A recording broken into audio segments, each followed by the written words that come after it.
What's up? Welcome back and welcome into Red's Place. We're doing another episode of Good News Thursdays today. Another 3 stories for you. Good news that's happening in and around the world. Mostly I think they're all US-based stories as per usual, but I think getting good news out there is important, and there's so much bad news that everyone reads about day after day after day. We just look past the good news stuff and probably doesn't even pop up in our feed depending on where you're looking for news, whether it's Facebook, Twitter, or just scrolling through the internet on various news apps. Most of the good news is probably not popping up on your feed. So let's spread some good news and let's jump right into the first story today. And the first story today is an article on today.com titled "South Carolina Principal Takes Night Job at Walmart to Support Struggling Students." And this is pretty cool. It is about Henry Darby, who is a principal at North Charleston High School, which is in North Charleston, South Carolina.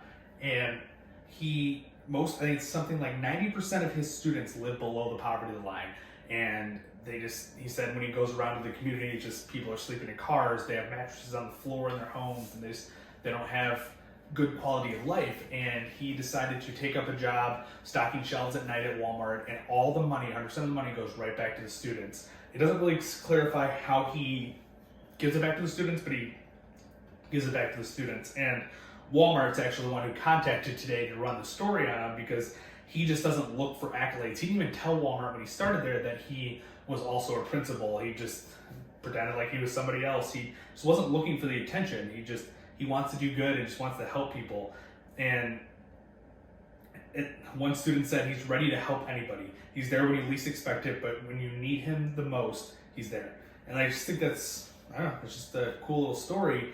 And on top of that, Walmart ended up donating $50,000 to the school. I don't know how that's being spent. They didn't really talk about that, but it's cool that Walmart jumped in and donated a little bit as well. And I think it's a cool story about a principal who you just wouldn't expect a principal picking up a part-time job. I guess they in most people's eyes, they're paid enough that you wouldn't want a second job, and they do a lot, like where you wouldn't want to pick up a second job, but he's there for the students.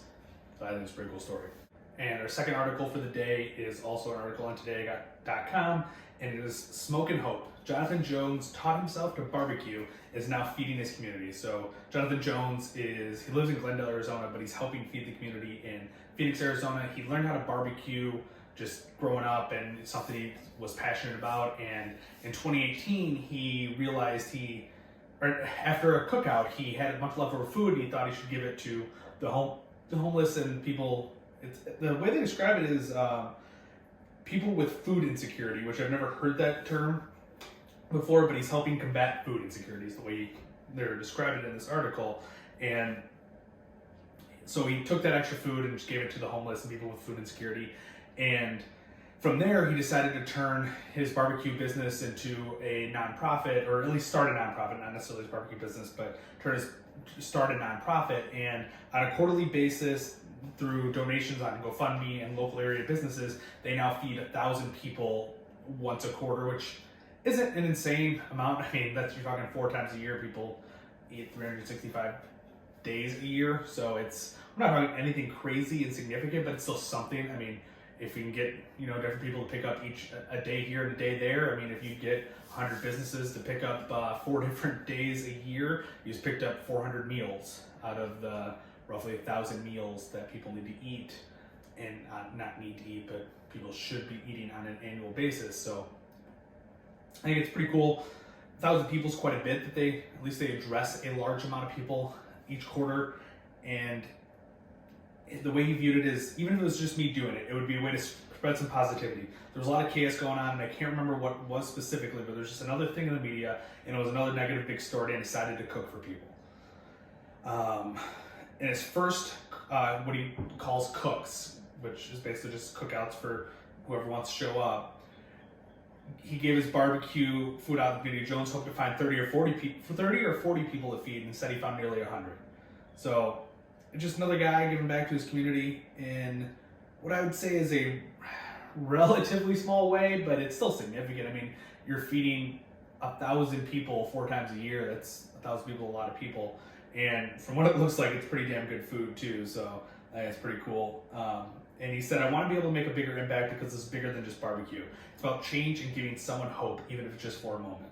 It's hard driving away, leaving those areas and communities and wishing you could have done more. But our goal is to keep getting out there to inspire others, figure out ways they can help in their own neighborhood. So, like I said, by him doing this, hopefully someone else sees it and more people start to do this. And even if they just do it every other year, once a year, whatever it is, it's a way to give back to the community. And there's a lot of starving people out there, and it got worse during COVID. So I think this is another great story.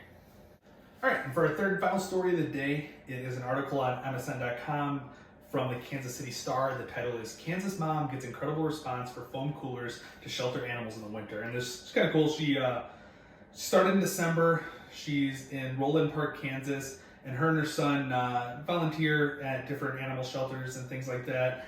And they decided to start collecting foam coolers, which you can see in these pictures. Probably be right here is where I'm going to post them, but you can see in the pictures, they put the foam coolers together, and then they put a garbage bag over top of it, a heavy-duty garbage bag, and they cut a hole in there, and then they put straw or hay in there, and it's just kind of a warm place out of the elements for feral cats or raccoons or whoever happens to climb into it. And I don't know, just kind of a cool little story.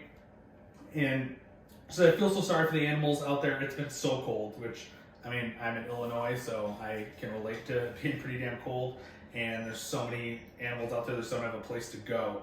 And her son wanted to help, she wanted to do it, and her son's 6. And so she's kind of addicted to making them, and we're having fun. I'll keep making them as long as I don't go into terrible debt. And also says a couple people who read the Nextdoor post, that's what she posted to try to collect the coolers. She posted on Nextdoor asking for anyone who had spare coolers.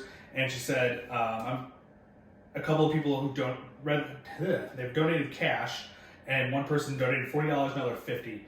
After creating 33 feral cat houses, Lindquist Johnson, which is I guess I didn't even tell you what the fuck her name was. Did I no, just kind of skip that over. Stephanie Lindquist Johnson of Roland Park. After creating 33 feral cat houses, Lindquist Johnson posted a photo of her and her son on Nextdoor and offered them for free. Nearly all the shelters have been donated back to the people in the community who will use them for cats, raccoons, and even possums. So I just think it's pretty cool. I'm actually probably going to look into maybe trying to do something like this or see if something's already going on in a community like this. It's kind of a simple thing. Sure, it's not going to be warm, but it's not going to be, they're out of the wind. It's a little bit of a nicer area to kind of protect themselves, and I think it's kind of a nice little story. And if you're getting the coolers donated and you're just having to use plastic bags and getting some hay, how expensive is that really? And it's a pretty simple thing.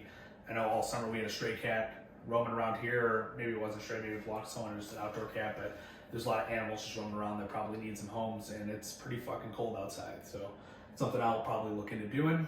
And I just think it's another cool story. They did 33 of them. That's her and her son together, put together 33, and it's kind of a cool story. They're going to keep going with it, and we'll see how many they end up creating. But it's 3 stories for today.